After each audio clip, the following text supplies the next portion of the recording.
இன்றைக்கி நம்ம பார்க்க போகிற மூவியோட நேம் வந்து புழு. இதில் வந்து மம்முட்டி அப்புறம் பார்வதி அவங்க நடிச்சிருக்கிறாங்க. இந்த மூவி வந்து ஒரு கேஸ்ட் டிஸ்கிரிமினேஷன் பேஸ்ட் ஆன மூவி தான்.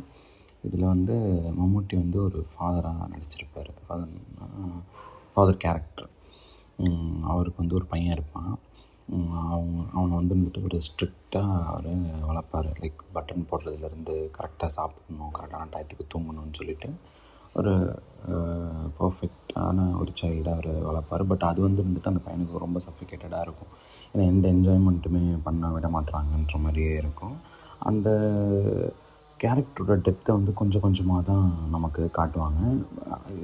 இதுக்கு நடுவில் அவருக்கு வந்துட்டு அவரை கொலை பண்ணுறதுக்கான த்ரெட் வர மாதிரியே இருக்கும். அவர் ஒரு ரெசார்ட்டில், அவரோட ஓன் ரெசார்ட்டில் ஸ்டே பண்ணும்போது அவரோட இந்த இன்ஹேலர் மாதிரி வச்சுருப்பாங்க. லைக் ஆக்சிஜன் அவருக்கு கம்மியாக தான் சுவாசிக்க முடியும் போல், அதுக்கு சப்போர்ட்டிவ் சிஸ்டம் மாதிரி ஆக்சிஜன் சிலிண்டரில் அந்த இது பண்ணி தான் அவர் தூங்குவார். அதில் வந்து ஏதோ கலந்துருக்க மாதிரி அவர் ஃபீல் பண்ணி மயக்கம் போட்டு விழுகிற மாதிரிலாம் இருக்கும். அதுக்கப்புறம் குளிக்கும் போது மயக்கம் போட்டு விழுகிற மாதிரி இருக்கும். அது மாதிரி லைக் நிறைய இது மர்டர் அட்டெம்ப்ட் நடக்கும். ஸோ அவருக்கு கொஞ்சம் கால் கழித்து தான் அவருக்கு தெரியும் சரி யார் அதை பண்ணாங்கன்னு சொல்லிட்டு.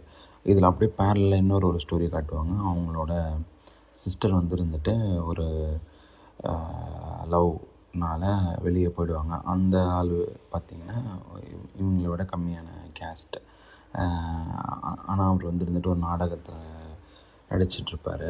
ஸோ ஒரு சுச்சுவேஷன்லாம் அவங்களுக்கு வந்துட்டு வீடு தேடும் போது இவங்க மம்முட்டியோட அந்த அப்பார்ட்மெண்ட்லேயே வீடு கிடைக்கிற மாதிரி ஆகிடும்.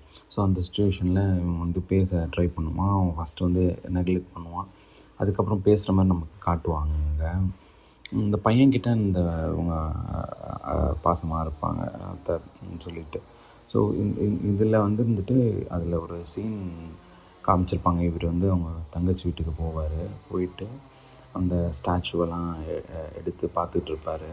பார்த்துட்டு இருக்கும்போதே நமக்கு வந்துட்டு இங்கே ஒரு சீரியஸான விஷயந்தான் கன்வே பண்ண போகிறாங்கன்னு பில்ட் ஆகும். ஆனால் பட் அன்எக்ஸ்பெக்டடாக நான் அதை நம்பவே இல்லை. லைக் அந்த மூவியில் அப்படி ஒரு சீன் வரப்போகுதுன்னு சொல்லிட்டு. ஏன்னா நான் இது வரைக்கும் நிறையா மூவியோட அந்த இன்ஃபர்மேஷன்ஸு அது இதுன்னு சொல்லி இந்த இன்ஸ்டாவில் பார்த்துருக்கேன். இந்த மூவியை பற்றி நான் பார்க்கல. ஒருவேளை எனக்கு அது வரலைன்னு சொல்லி தெரில. பட் கண்டிப்பாக அந்த படத்தை நீங்கள் பாருங்கள். ஏதோ ஒரு இம்பேக்ட் உங்களுக்கு க்ரியேட் பண்ணும்.